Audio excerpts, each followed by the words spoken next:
안녕하세요 여러분, 세상돌아보기입니다. 오늘은 26년 3월 25일이고 수요일입니다. 오랜만에 국방론편 꼭지로 한번 다뤄보려고 합니다.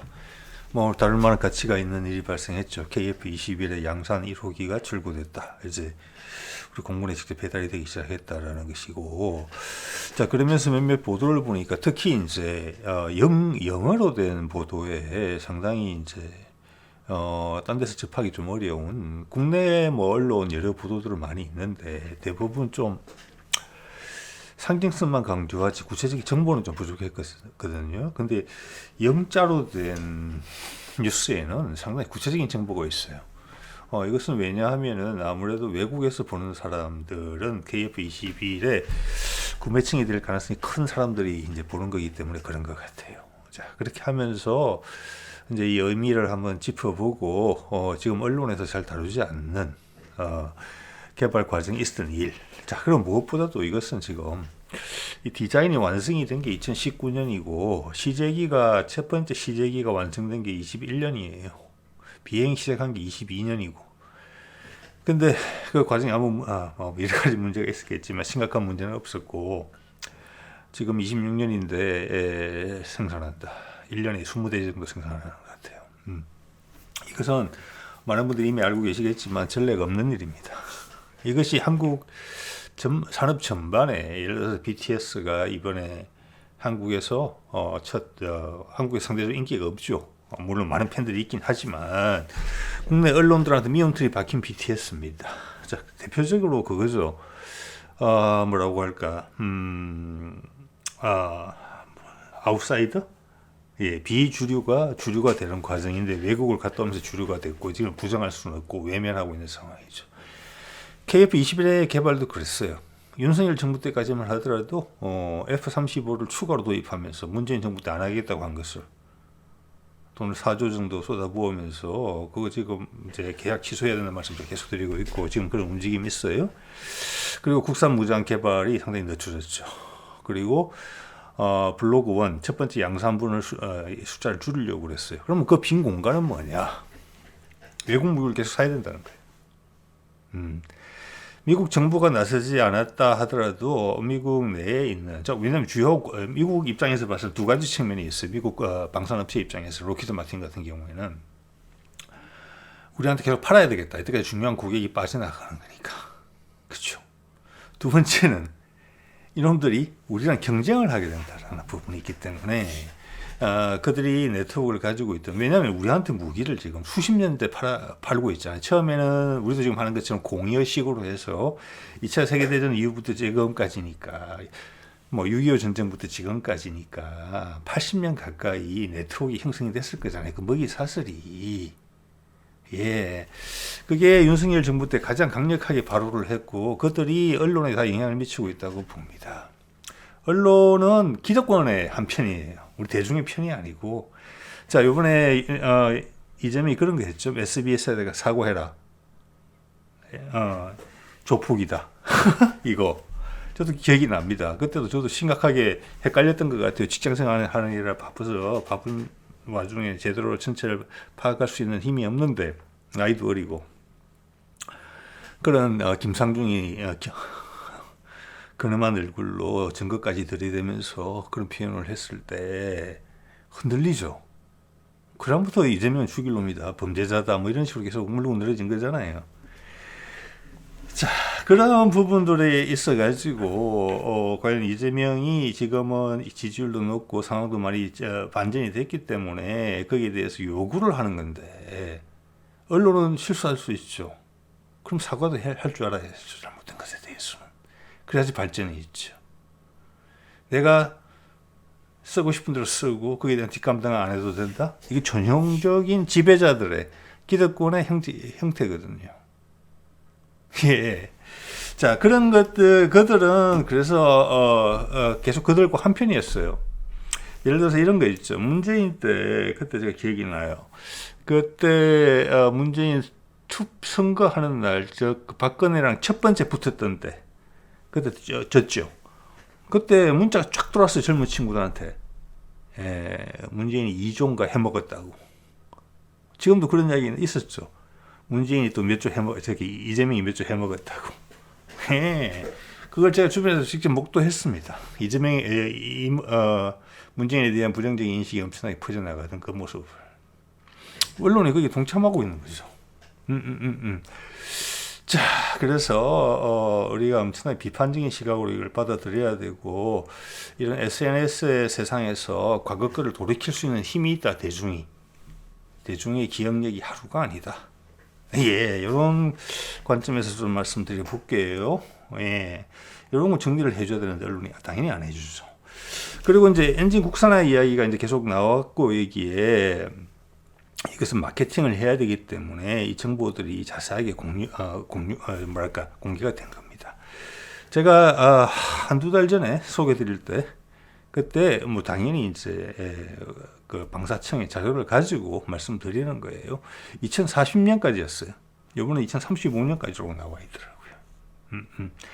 그리고 그 엔진 국산화는 지금 어차피 들어가는 GE의 F414 엔진도 지금 우리가 조립하고 있어요.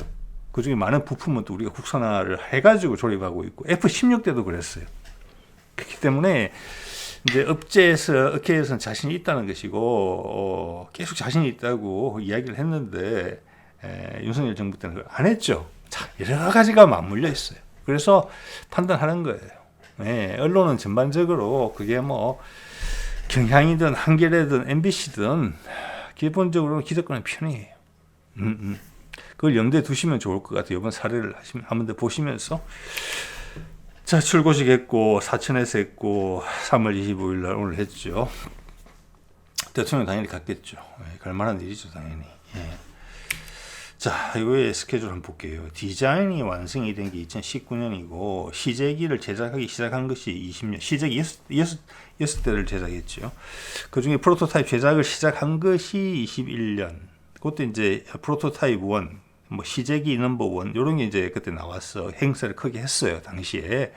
그때 문재인 때죠. 5년 전이네요. 첫 비행을 22년에 했어요.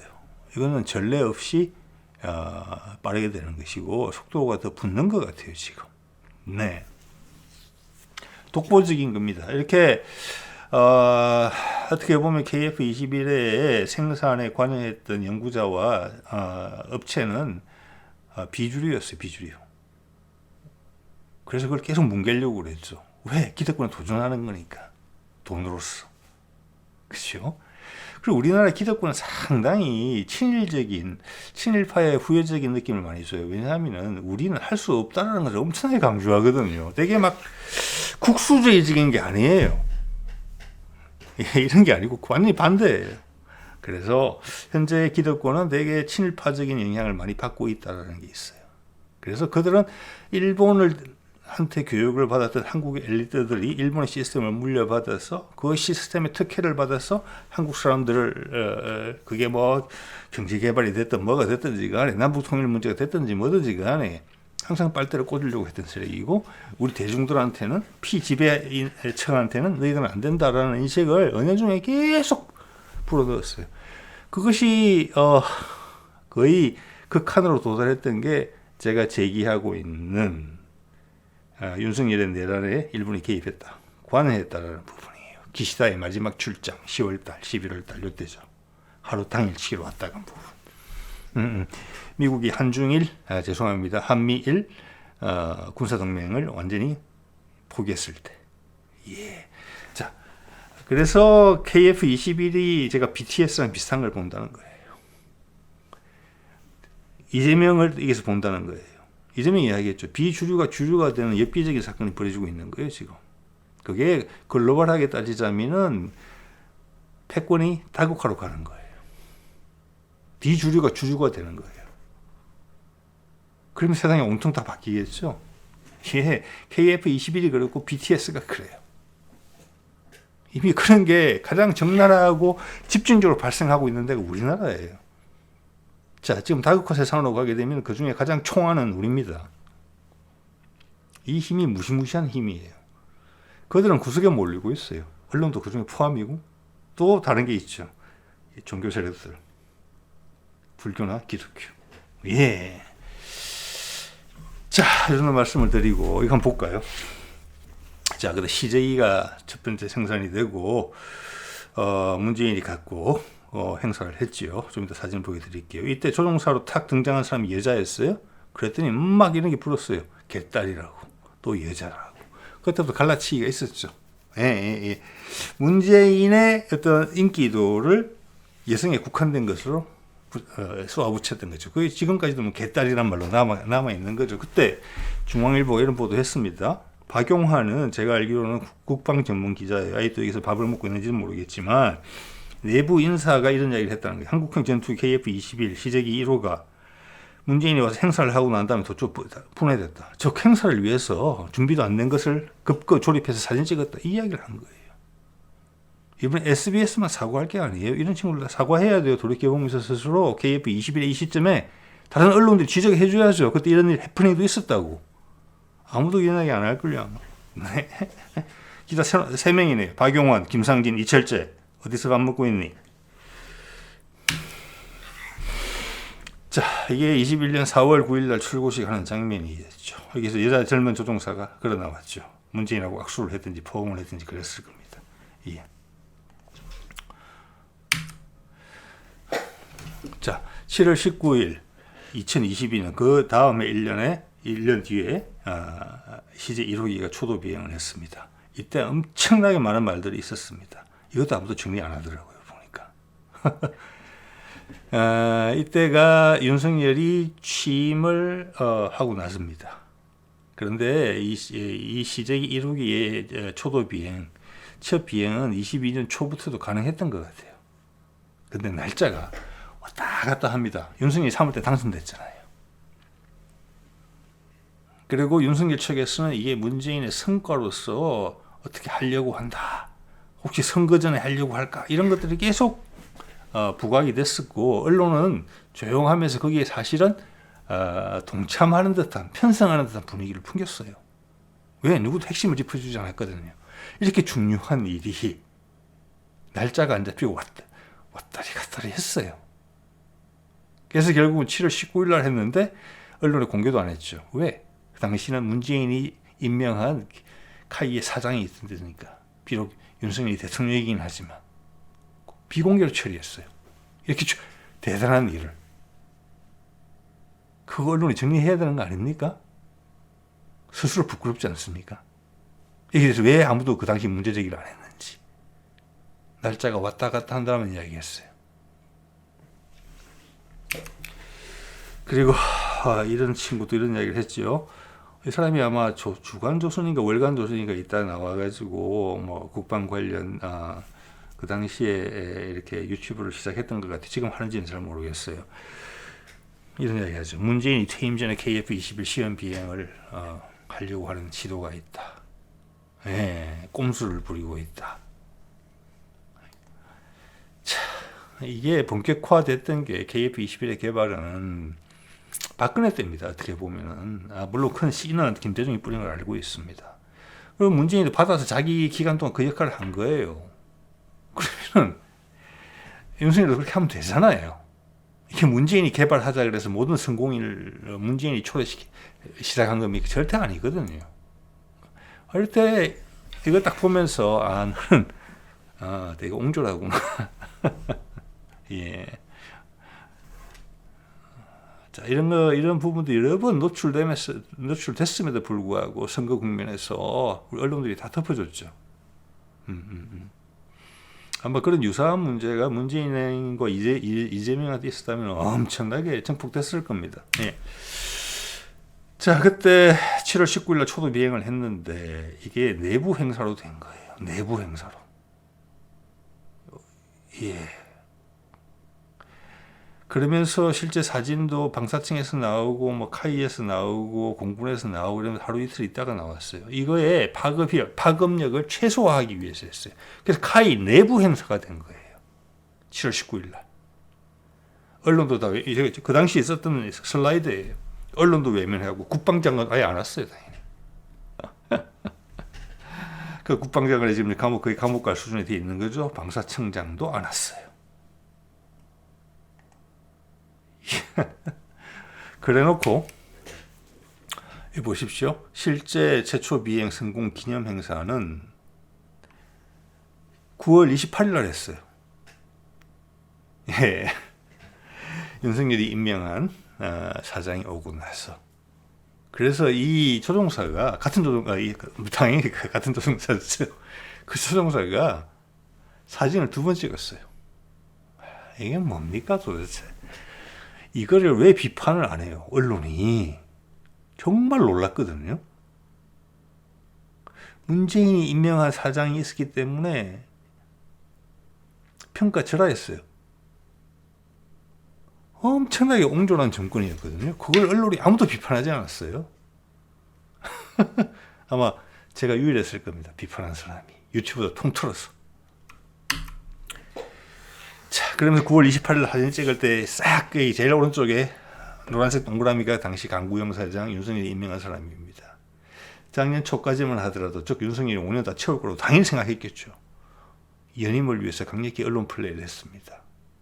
근데 윤석열이 날아가고 이재명이 되니까 임기를 2달인가 3달인가 남았는데도 불구하고 도망갔죠. 자, 이게 국방장관 감방갈 준비하고 있겠죠. 이 조종사가 2분이나 찍었다니까요, 사진을. 그래서 이게 그냥 몇십 명 앉혀놓고 찍은 거예요. 비행기 갖다 놓고. 이게 뭡니까 도대체. 에휴. 자, 이제 좀 구체적인 사실도 한번 볼까요? 저는 요거 이제 처음 봤습니다. 미리 아시는 분들도 계셨으리라고 봅니다. 제가 이거 팔로우업을 안 한 지가 좀 됐기 때문에. 자, 현재 생산되는 것은 40대를 현재 생산할 것으로 보이거든요. 1억 1조 9천억을 들여서 카이랑 지금 현재 20대를 먼저 계약했어요. 40대 블록 1. 블록 1은 4.5세대의 공중전 전용입니다. 공중전 전용. 그래서 이 공중전 전용의 무장은 뭐냐? 미티어하고 아이리스는 우리가 이미 기술 도입을 했고 수입을 했거든요. 그 통합도 돼 있는 상태예요.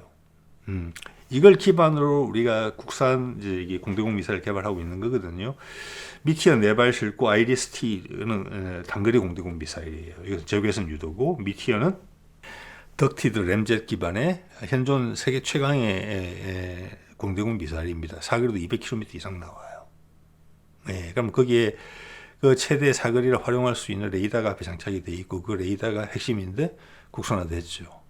물론 여기 몇몇 개에서는 외국 기술을 제휴해서 한 것들이 있어요. 그렇지만 핵심 기술이 됐어요. 여기 보면 이제 그 컴퓨터에 죄송합니다. 이거는 요즘은 전부 다 fly by wire라 그래가지고 요즘은 심지어 오토바이까지도 조종사가 운전하는 사람이 인풋을 하면은 그걸 비행기에 있는 컴퓨터가 또는 오토바이에 있는 컴퓨터가 또는 차에 있는 컴퓨터가 나의 위치와 속도 모든 여건을 감안해서 최적화된 상태로 실제 전달해요. 가운데 컴퓨터가 개입을 하는 거예요.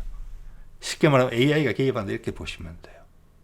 조종사가 운전자가 들어가는 대로 무조건 하면 이러면 위험하다. 그러면 어떤 걸 깎아주고 어떤 건 또 세게 밀고 이런 식으로. 자, 그걸 하는 것이 항공 전자장비거든요. 쉽게 이야기해서. 그거예요. 예, 그것도 일반화돼서 이제는 그게 이제 국산화가 된 부분이고 그게 예전에 이제 FA-50, T-50 개발할 때 로키드 마틴한테 우리가 기술을 이렇게 동양받으면서 아니면 훔쳐서 아니면 곁으로 고개너머로 어깨너머로 배워서 했음에도 불구하고 많은 부분들이 국산화가 됐지만 항전장비, 항공전자장비, 즉 컴퓨터. 예. 그거는 그 당시 로키드 마틴한테 이제 그들 수입을 했고 그게 지금 우리가 FA-50을 추가로 이제 개량하거나 이런 데 있어가지고 권리가 좀 충돌되는 부분이 있는 것 같아요. 하여튼 이번에 그런 게 다 국산화 됐고 지금 엔진만 국산화하면 되는 거예요. 거의 제가 봐서는. 그리고 뭐 지금 미티어나 아이리스나 또 앞에 여기 적외선 탐지 장치 이런 것들은 유럽의 방산업체들이 자기 힘들었을 때 우리가 도입을 했기 때문에 기술 이전도 전향적으로 받았고 가격도 합리적 가격으로 된 거예요. 참 그리고 우리가 또 엠브레러에서 도입하기로 한 거기도 금호머리 외국인들이 계속 C130 사야 된다고 했던 게 있죠. 대형 수송기 2차 사업. C390인가요? 예, 엠브레러의 수송기도 시제기가 첫 번째 기체가 나왔고 며칠 전에 기사가 뜬 거 봤습니다. 시험 비행 성공했다고. 자, 그것도 지금 우리랑 계약을 하면서 아마 많은 우리 업체가 많이 들어갔어요, 실제로. 그리고 우리 카이가 지금 이 다음이 지금 수송기 개발이거든요. 그 수송기가 지금 엠브레의 수송기랑 거의 체급이 같아요. 자, 그래서 그런 것도 국산화 쪽으로 방향을 틀지 않을까. 그래서 브라질 엠브레르하고는 좀 더 총괄적인 그런 협력 관계가 있지 않을까. 다양한 기종에 걸쳤어. 예, 뭐 그 중에 하나는 이제 중형 민간 항공기 이런 것도 될 것 같아요. 왜 그들이 그런 모델을 갖고 있기 때문에. 예. 자, 그래서 이런 정보는 처음 나왔어요. 미티어 네발의 아이리스-T 단거리 공대공 미사일 2발. 자, 요것은 이제 블록 2가 되게 되면 바로 개량이 들어가겠죠. 예. 뭐 내지는 또 개량 타이밍이 왔을 때 개량을 하든지 간에 그렇게 될 걸로 보이고, 향후는 엔진까지 국산 엔진이 개발되면 국산 엔진도 지금 1, 2로 보셔야 돼요. 제가 보기에는 국산 엔진 1은 기존 GE 엔진의 개량형, 뭐 10에서 20% 정도 출력이 향상된 거.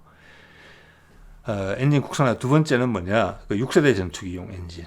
이제 여러분 다 믿으시잖아요. 이게 6세대까지 보고 있는 전투기라고. 무인 전투기 다 나와 있잖아요, 지금. 그럼 6세대 전투기의 핵심 요건이 뭐냐면은 슈퍼 크루징이 돼야 돼요. 그리고 항속거리가 훨씬 길어져야 돼요. 그러면은 기존의 제트 엔진 갖고는 안 돼요. 지금 기존의 제트 엔진 한계에 다 와 있어요. 더 이상 갈 데가 없어요. 이번에 우리가 이제 이걸 국산화하게 되면 그게 최후의 제트 엔진일 거예요. 기술 한계에 도달했어요. 예를 들어서 우리 자동차에서는 내연기관 엔진이 4기통이든 6기통이든 디젤 엔진이든 그게 그 한계 기술적으로 더 이상 진보할 수 있는 부분이 없어요. 물론 거꾸로 엄청나게 안정적이죠. 그래서 전기차나 다른 걸로 넘어가려고 하는 거예요. 그렇죠? 자, 그래서 그런 부분들 엔진만 국산화되면 되는 부분이다.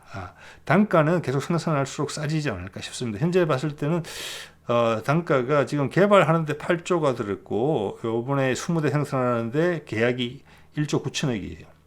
한 대당 1,000억 정도 하는 거예요, 지금. 이게 싸지기는 좀 하겠죠. 자, 생산 계획도 이번에 정리가 잘 돼 있어요, 보니까. 자, 블록 1은 40대 1차분 계약이 됐고 2차분 계약도 된다는 것이고 2028년까지다. 이것은 즉 1년에 20대 정도 찍어낼 수 있다는 거예요. 현재 생산 라인 가지고도. 상황에 따라 필요하다 수출이나 이런 물량이 갑자기 늘게 되면 라인을 늘릴 수 있겠죠.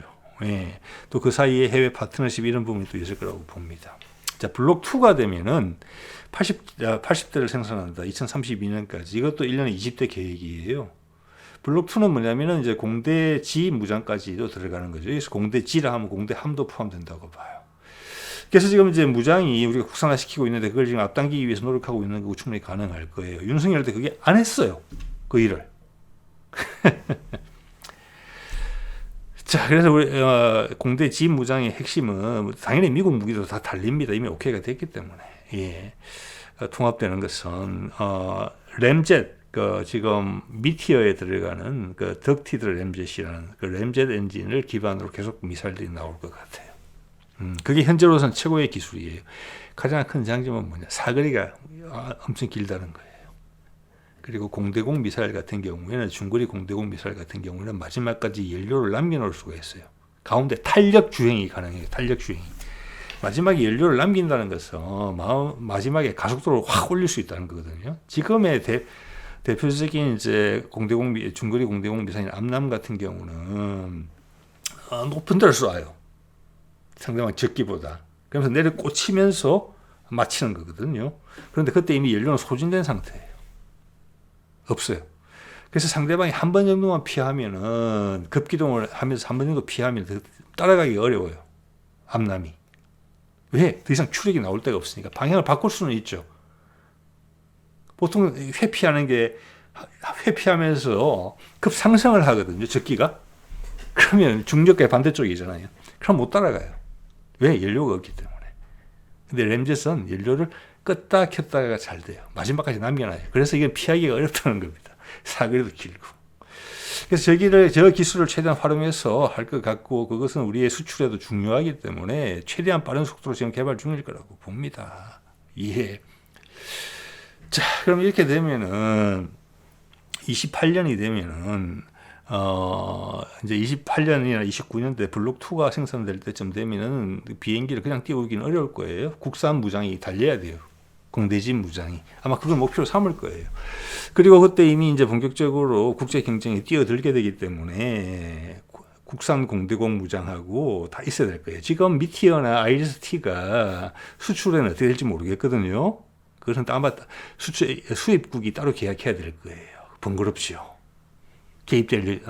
부정적으로 개입할 여지도 있고 경쟁자니까. 그래서 일단은 제가 봐서는 28년, 29년 정도까지는 기본적인 무장은 공대공 무장이든 공대지 무장이든 국산으로 다 하려고 할 것 같아요. 예. 자, 이런 걸 보면 그걸 우리가 이제 생각을 해볼 수 있다는 거죠. 짐작을. 네. 자, 블록 2가 좀 이따 엔진 개발이 또 있단 말이에요. 그 30대 중반까지 한다 그랬어요. 그러면은 제가 봐서는 블록 2 정도를 마무리될 점에 즉 블록 3 즉 5세대 정도가 나올 때 개선된 엔진이 들어가느냐 이렇게 생각할 수도 있고, 제가 보건대 지금 F404 엔진의 개선형을 만드는 것은 돈을 과연 3조 원이나 덜 해야 되느냐 이런 생각이 들거든요. 그래서 30대 중반을 이야기할 때 원래 40년이라고 이야기했다가 35년으로 당겨진 그것은 6세대급 엔진이 아닌가라는 생각이 들어요. 현재 F404 엔진을 대체하는 것은 그만큼 기간과 그만큼 돈이 필요 없다고 저는 생각합니다. 왜냐하면 우리가 두산 에너빌리티에서 발전소용 가스터빈 엔진을 개발했거든요. 먼저 거기에 그 당시 필요한 소재를 우리가 다 개발했어요. 이미 내열 소재죠. 내열 소재. 기본적으로는 자, 제트 엔진도 벌써 기술이 2차 세계대전 때 개발된 거니까 60년, 80년 되는, 아니 70년, 80년 된 기술이에요. 그것도 우리 가솔린 내연 기관 엔진이랑 같아요. 그래서 설계나 이런 부분들은 뭐 크게 그게 없어요. 문제는 소재의 문제예요. 소재, 내열 소재의 문제. 뒤에 좀 이따 말씀드리겠습니다. 그래서 요 35년도까지 개발한다고 하는 엔진이 뭐냐? 그때까지 두 가지 엔진을 개발할 수 있다는 게 제 생각이에요. 왜냐하면 그전에 연구 개발을 계속 해왔거든요. 제트 엔진의 내열성을 개선한 고효율 엔진, 그리고 그 뒤에다가는 우리가 이미 기술을 확보하고 있는 램젯 기반의 엔진을 복합 엔진으로 만든다. 예. 이게 아마 이 연구도 한참 됐을 거예요. 그리고 우리 램젯 엔진을 잘 만들어요. 스크램젯 엔진도 잘 만들고. 그러다 보면 완전히 현격한 격차가 발생하게 되고, 지금은 약간 4.5세대를 쫓아가는 기색이지만 5세대를 거쳐서 6세대로 우리가 이렇게 5세대를 한다는 것은 바로 6세대예요. 예. 왜냐하면 지금 무인기들은 돼 있으니까. 6세대를 바로 가게 됐을 때는 우리가 선점한다는 생각이 분명히 있을 거예요. 선점한다. 네, 그럼 무인기까지 팔게 되는 거거든요. 네. 그러려면 엔진이 그때까지 준비가 돼야 돼요. 블록 3 나오는 33년부터는. 예, 그게 일단은 내부적으로는 그렇게 맞추지 않겠느냐 생각을 해보게 된다는 거예요. 40년까지 개발한다는 엔진은 복합 엔진이고, 그게 30대 중반으로 당겨졌는데 사실은 32, 33까지라고 생각할 수도 있다.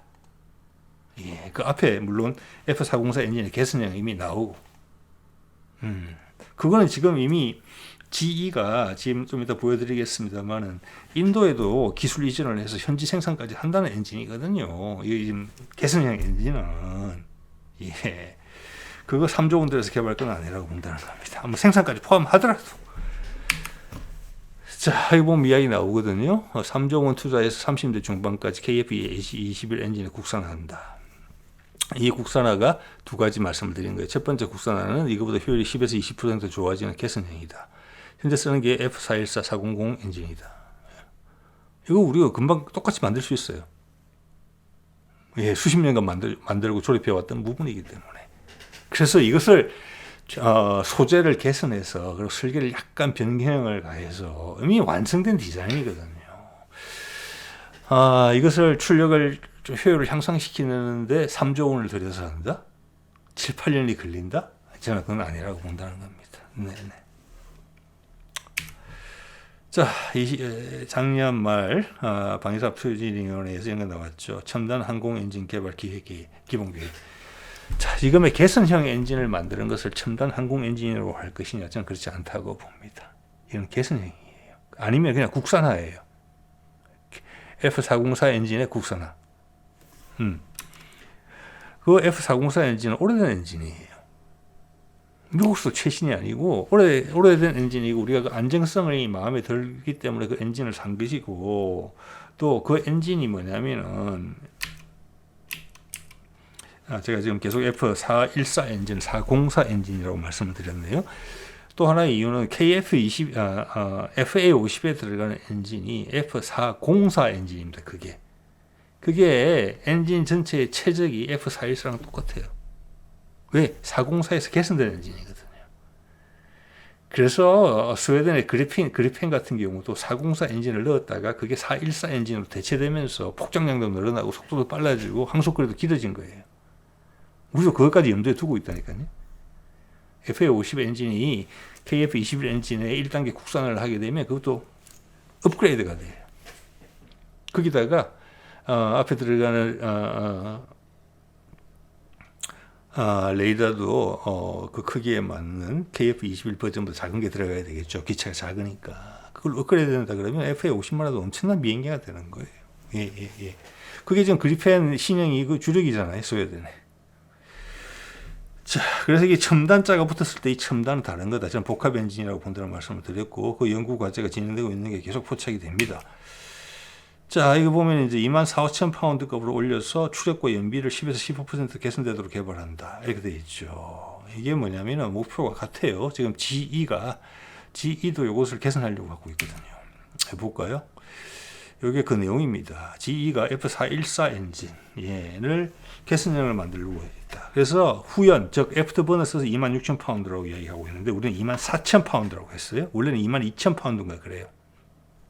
그래서 우리는 10에서 20%라고 이야기하고 있는 18%, 25%라고 이야기하고 있거든요. 그래서 사실은 우리의 목표도 이거다라고 보시면 맞다고 봅니다. 이거 모를 리가 없거든요. 그게 검색에도 나오는 건데. 이거의 핵심은 뭐냐면은 CMC예요, CMC. 예, 세라믹 매트릭스 컴포짓. 자, 이게 요건 조금 이따 말씀을 드리도록 할게요. 엔진 내부에 엔진이라는 게 공기를 압축해가지고 터보자가 그것 때문에 들어간 거잖아요. 압축해서 거기다가 연료를 뿜어요. 폭발을 시켜요. 폭발을 시키면은 부피가 엄청나게 팽창합니다. 맞죠? 내지는 압력이 올라가거나. 그래서 출구는 뒤로 나갈 수밖에 없거든요. 그럼 뒤로 확 나가는 거예요. 그런데 바깥하고 온도차가 크면은 그 팽창력이 극대화돼요. 그래서 지금 우리 제트기들이, 여객기들이 주로 아마 3만, 고도 한 10몇 킬로 초반 요때 여기를 날아다니거든요. 자, 그거는 우리가 압축할 수 있는 충분한 산소도 있고, 또 바깥의 온도가 기온이 뭐 영하 50도 정도 돼요. 그 차이가 극대화되거든요. 이 팽창 공기하고 그 바깥 온도의 차이가. 그래서 그렇게 되면 효율이 좋아지는 겁니다. 효율이. 예, 물론 전투기는 그 상관은 없죠. 예. 자, 그렇기 때문에 이것은 이제 핵심이 뭐냐면은 엔진 내부에서 폭발하는 그 연료, 산소를 많이 끌어들여도 온도가 올라갈 수 있어요. 같은 연료면은. 그죠? 또 같은 산소가 압축된 산소에다가 더 많은 연료를 넣으면 더 큰 폭발이 일어나요. 더 고온이 발생해요. 그러다 보면은 에너지는 질량 곱하기 속도의 제곱이거든요. 예. 속도하고 압력은 정확하게 이제 그 부피라고도 볼 수 있어요. 예, 속도가 여기서는 그게 압력이 2배 증가하면은 속도가 2배 빨라져요. 그런데 그 엔진이 낼 수 있는 에너지는 속도의 제곱에 비례해요. 즉 엔진 온도를 2배 올린다. 폭발하는 기체에 그러면은 속도가 2배가 빨라져요. 에너지는 4배가 좋아져요. 자, 그렇기 때문에 엔진의 내열 온도가 중요한 겁니다. 지금의 한계는 1300도, 400도 C, 습시로. 예, 그걸 1500도까지 올리는 게 지금 전 세계 업체들의 목표예요. 아마 그게 한계인 것 같아요. 그리고 그게 일반화되고 있어요. 그래서 F414 엔진의 개선형을 만든다는 것도 여기 세라믹을 써가지고 견딜 수 있는 온도를 더 높이겠다. 그러면 더 큰 압력이 발생하고 기체는 더 빠른 속도로 나가며 전체 에너지는 그거의 제곱에 비례한다. 그러면 효율이 좋아진다, 엔진이. 문제는 뭐냐? 엔진이 폭발했을 때 그 힘을 받는 블레이드가 있거든요. 그 블레이드가 부품이 이걸 온도를 견딜 수 있느냐 없느냐. 이걸 200도 더 올릴 수 있느냐 없느냐. 그 차이예요. 같은 이야기 하고 있는 거예요. 그리고 이게 일반화되고 있어요, 이미. 그렇기 때문에 이것은 가장 앞서가는 엔진 기술이다 이렇게 보기도 어려워요. 우리는 그 기술을 이미 확보하고 있어요. 기본적으로는 그 소재만 바꿔도 되는 거예요. 더 가벼워져요. 그리고 내열성이 좋아져요. 그겁니다. 그럼 내구성이 좋아지고 효율이 좋아져요. 일단 돌리는 선풍기가 가벼워지니까. 여러 가지로. 그래서 우리가 목표하는 것도 이거라고 봅니다. 예. 그래서 이제 그때 제가 예전에도 소개드린 겁니다만은 이미 뭐 수주해가지고 하고 있잖아요. 1800K. K라는 것은 절대 온도이기 때문에 이게 273도를 빼면 섭씨가 되거든요. 그러면 1500여도 되는 거예요. 그게 전 세계 기술이고 이미 상용 엔진에도 롤스로이스 같은 데서 쓰고 있어요. 보잉에서 개발했다 그러고. 그래서 이게 상한선이에요. 현재 터보 제트 엔진 또는 터보 팬 엔진에 가장 온도가 높은 그 압축 가스가 발생하는 거기에서가 우리도 요걸 이제 할 자신이 있다는 거예요. 아까 말씀드린 것처럼 두산 에너빌리티 같은 데서 발전소용 엔진을 개발하면서 그때 이제 소재들이 개발됐거든요. 그리고 우리가 또 우주 사업을 또 하잖아요. 필요한 소재들이 있어요. 그리고 우리 극초음속 한국판 지르콘도 개발했잖아요. 거기 첨두부에 내열 소재가 들어가야 돼요. 자, 그런 겁니다. 예. 그래서 이걸 하는데 3조에서 우리가 또 늘 조립해 왔던 거고 많은 부분 우리가 이미 생산하고 있는 건데 3조를 들여서 뭐 7, 8년간 한다? 그건 아니라고 본다는 겁니다. 참. 네. 그리고 이걸 첨단자를 붙일 게 아니에요, 이거는. 자, 이게 뭐 전형적인 제트 엔진의 구조라고 봐지는 대부분 이렇게 되어 있는 것 같습니다. 여기 이제 이게 헬리콥터 엔진이나 터보 프롭 엔진으로 되게 되면은 앞부분이 압축하는 게 바람개비가 아니라 약간 원심 압축기식으로 되어 있어요. 그게 제속에서도 유리하기 때문에 공기를 압축하는데, 근데 항공기는 다 이렇게 되어 있습니다. 앞에 두 세트의 바람개비가 있어요. 이거는 공기를 압축하는 거고, 이 바람개비가 도는 힘은 어디서 나오느냐, 뒤에 압축 공기가 연료랑 점화가 돼서 폭발할 때 나오는 힘을 그 터빈이 받아요. 힘을 받아야 터빈이라고 불러요. 예. 그 터빈, 첫 번째 터빈이 가장 강한 열을 받아요. 그러면서 내부적으로는 축이 연결되어 있거든요. 그 축에 연결돼서 앞에 있는 저압 바람개비가 도는 거예요. 예, 그래서 소위 말해서 저 앞 터빈, 저기가 내열성이 가장 중요한 핵심 부품이 저기 들어가야 되는 거예요. 여기 이제 공기를 압축만 하더라도 압축률에 따라 다르지만 몇백 도까지는 올라가요. 적게는 200~300도, 많게는 뭐 600도 이렇게까지 올라가더라고요, 보니까. 거기다가 연료를 뿜어서 폭발을 시키면 이게 1000몇백 도가 된다는 거죠. 예. 자, 이게 1000몇백 도를 받는 환경에서 터빈은 저기 10,000rpm 이상으로 막 돌고 있거든요. 그럼 원심력에 의해서 막 이 터빈에 있는 쇠가 막 바깥으로 당겨질 거잖아요. 그래서 강력한 열을 받고 있고. 그래서 저 기술이 이제 핵심적인 기술이 되는 거예요. 저 부분이. 예. 그래서 저 부분을 소위 1800K, 섭씨로 이야기하면 1500도 정도, 1500도 초반까지 올릴 수 있느냐 없느냐. 지금 현재는 그게 한계예요. 자, 그래서 이제 한화에서 이야기하는 1800K 내열 합금 할 수 있다. 이미 이제 프로젝션 받아서 하고 있는 거죠. 예. 자, 그리고 터빈을 돌리고 남는 힘을 뒤로 보내면서 출력이 발생을 하는데, 여객기용 엔진처럼 효율이 중요한, 연비가 중요한 엔진 같은 경우는 앞에 팬이 엄청나게 큽니다. 팬이 한 90%의 출력을 발생시키고, 뒤에 제트 폭발은 한 10%? 근데 전투기 같은 경우는 달라요. 전투기는 거의 반대입니다. 그게. 예. 자, 그렇게 보시면 될 것 같고. 예. 여기 이제 마지막 슬라이드인데, 여기 보면은 그 당시 작년 말에서 제가 소개를 드릴 때는 총 사업비 3조 3,500억, 뭐 그건 비슷해요. 오늘 방송에 나온 거랑. 그때는 2040년까지라고 되어 있잖아요. 이걸 30년대 중반이라고 앞당긴 거예요. 그때도 그런 말씀을 드린 바가 있어요. 6세대가 지금 4.5세대 늦었잖아요. 그죠? 다른 나라는 수십 년 전에 4.5세대 한 건데, 뭐 수십 년 전 정도는 아니지만, 4세대에서 4.5세로 넘어가는 것은 한 10년 전에 이미 됐어요. 그게 이제 F15의 개량이나 F16의 개량 뭐 이런 거하고 맞물려 있는 거거든요. 그래서 좀 늦죠. 몇 년 우리가. 근데 5세대가 되면 지금 5세대는 바로 6세대거든요. 왜냐하면 바로 무인기하고 협업을 하게 돼 있기 때문에 거기서는 우리가 가장 앞서가겠다는 거예요. 우리가 압축적으로 해오고 세상에 전례가 없는 신속하고 흠결 없는 그런 개발 과정을 보여주고 있잖아요. 그걸 계속 당기겠다는 거예요. 엔진도 그런 거예요. 그럼 6세대 엔진이 나왔을 때 6세대 기체가 나왔을 때 6세대 엔진이 들어가야 되는 거예요. 아까 2년 33년까지 블록 2 아까 8대 배치잖아요. 그럼 33년부터 6세대가 나와야 돼요. 그럼 그때 엔진 준비가 돼야 돼요. 예. 그래서 제가 그런 의심을 계속하고 추정을 계속 한다는 겁니다. 예. 자, 오늘 KF21의 양산 1호기 생산 기념으로 그간 있었던 일을 한번 정리해 봤습니다. 여기까지 하겠습니다. 네.